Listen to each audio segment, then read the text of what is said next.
You're listening to Civic Media.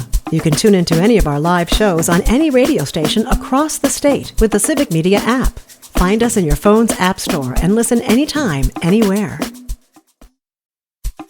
This is your WBZH Daily News Roundup for the Buzz of the North, 9:10 a.m. in Hayward.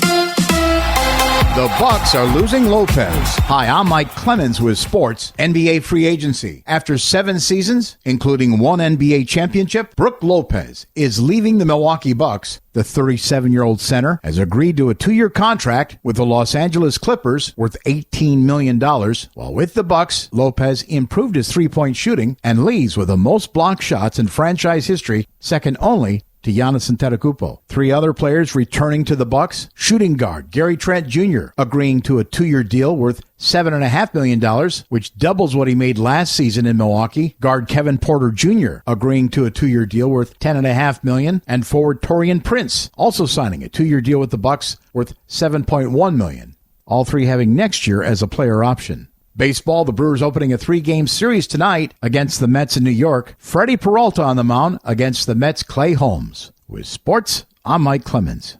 On your entertainment beat, I'm Pete Schwaba. Apple Films' F1 is definitely a hit, but will it be a financial success? Sounds like a strange question, but prognosticators are curious. The film opened number 1 with a $57 million domestic haul and has brought in $145 million worldwide. The Brad Pitt-Jerry Bruckheimer effort received excellent reviews, but still landed a little short of expectations. How to Train Your Dragon came in second place with just under $20 million and a less than 50% drop-off in week 3, giving it a domestic total of just over $200 million. Disney Pixar's Elio, although a bit of a disappointment, still came in third place with just over $10 million at the gate. Megan 2.0 underperformed as well, earning much less than the first chapter of the film, coming in at about $10 million domestically. Rounding out the top 5 was 28 Years Later, which came in just under $10 million in its second week of release. Fasten your seatbelts though, moviegoers. A dinosaur invasion is happening tomorrow. During a recent appearance at Fuel Fest, Vin Diesel said he recently spoke with a Universal executive who asked him if they could do another Fast and Furious film, to which the actor said yes, but on 3 conditions. The conditions were to return the filming to production-starved L.A., embrace the purity of street racing once again, and to have his buddy Paul Walker make an appearance in the film. Walker passed away in 2013 after a high-speed car crash at just 40 years old. Jeff Bezos and Lauren Sanchez's $50 million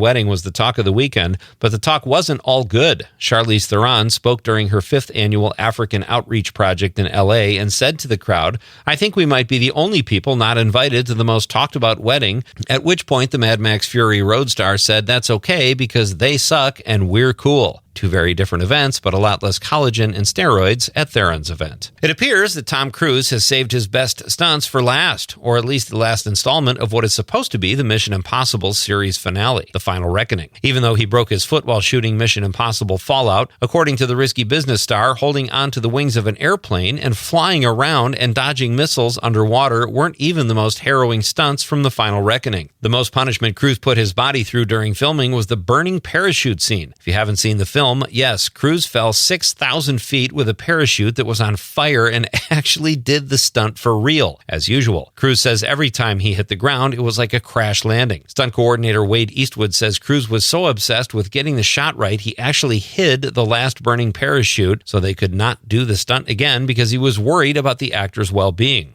unlike the actual actor. For more showbiz fun, tune in to Nightlight with me, Pete Schwaba, weeknights from 6 to 8 p.m. on the Civic Media Radio Network. It's going to be mostly sunny and pleasant today. Our high in the low 80s this afternoon. The wind out of the west at 5 to 15. Clear tonight will drop to the upper 50s for an overnight low. Tomorrow, partly cloudy with an afternoon or evening isolated thunder shower. And a high again tomorrow in the low 80s. I'm meteorologist Sean Cable. Right now, it's 64. That's your WBZH Daily News Roundup from Civic Media. Subscribe to this podcast on Spotify, Apple, or wherever you find your podcasts. Find more news at buzzofthenorth.com.